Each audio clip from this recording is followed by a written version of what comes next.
Hola, nuevamente nos encontramos en esta serie de estudios del libro de Segunda de Reyes. Estemos atentas a lo que el Señor nos habla hoy.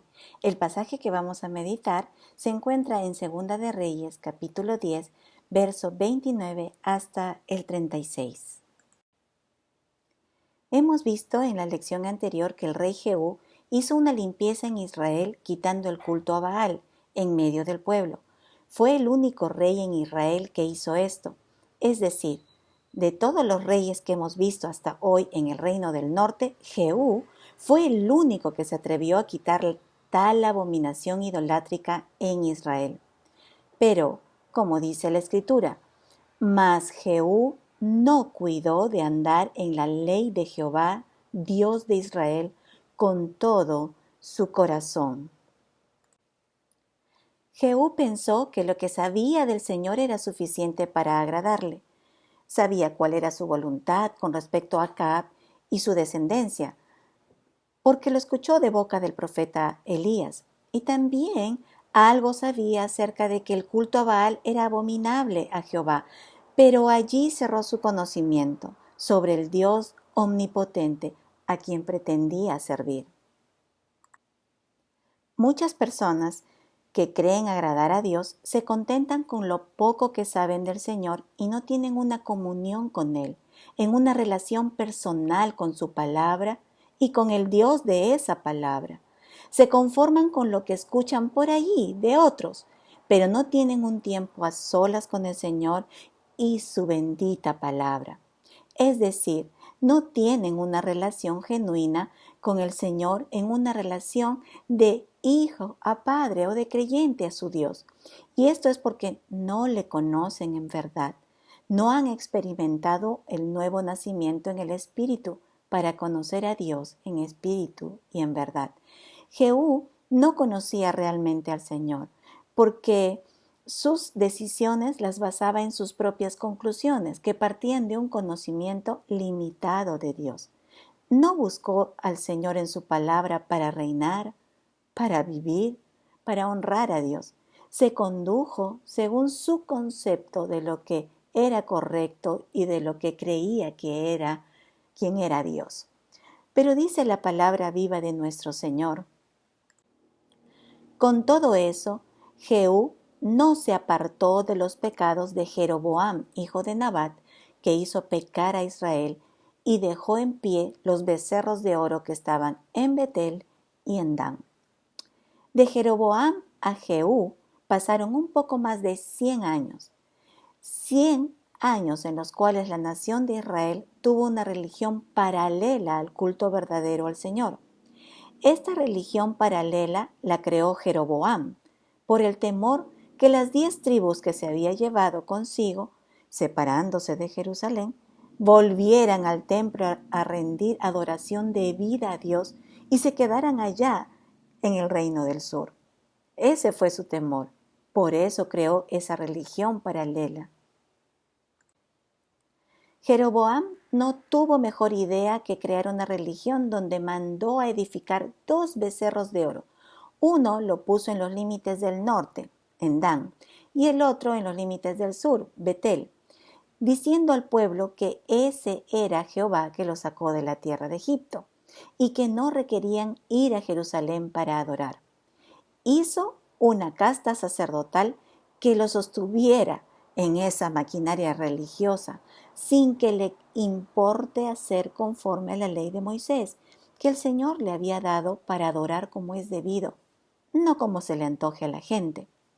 Jehú siguió la costumbre religiosa de más de 100 años. No indagó, no buscó al profeta Eliseo para preguntar lo que pensaba el Señor, no se preocupó en saber si estaba haciendo conforme a la palabra de Dios, se conformó al sincretismo religioso. Eso le era más que suficiente, pero el Señor es claro en decir que Jehú estaba en pecado.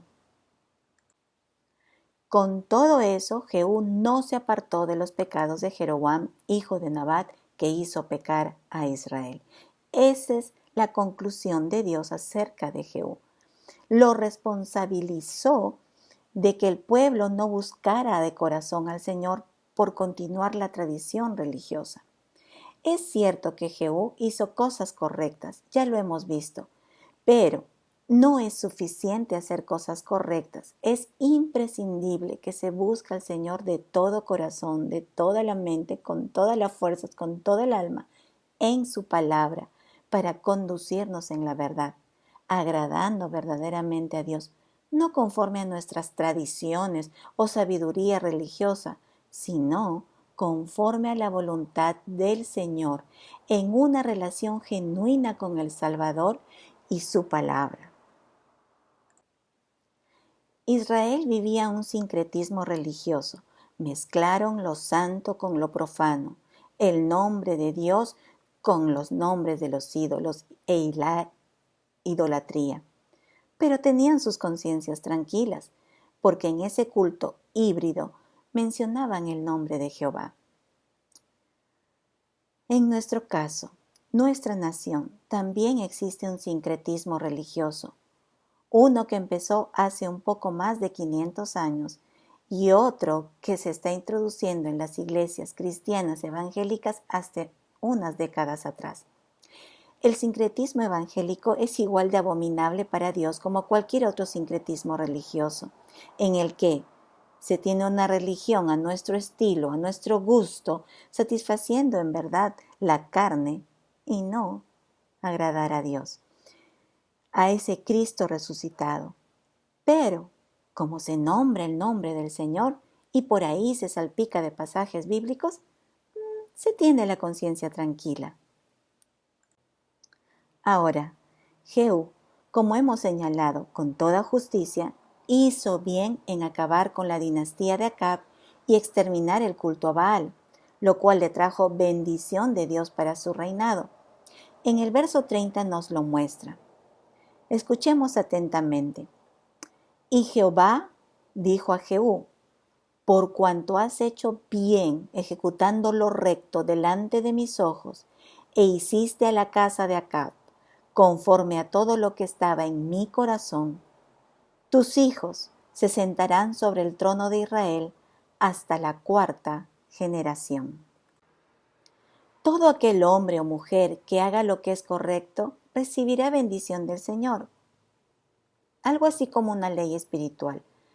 Hay correspondencia entre acciones que agradan a Dios y su bendición, o consecuencia de esas acciones correctas, pero es temporal. Jehú recibió la bendición hasta su 4ª generación, pero no fue una bendición eterna, por cuanto no tuvo una conversión al Señor.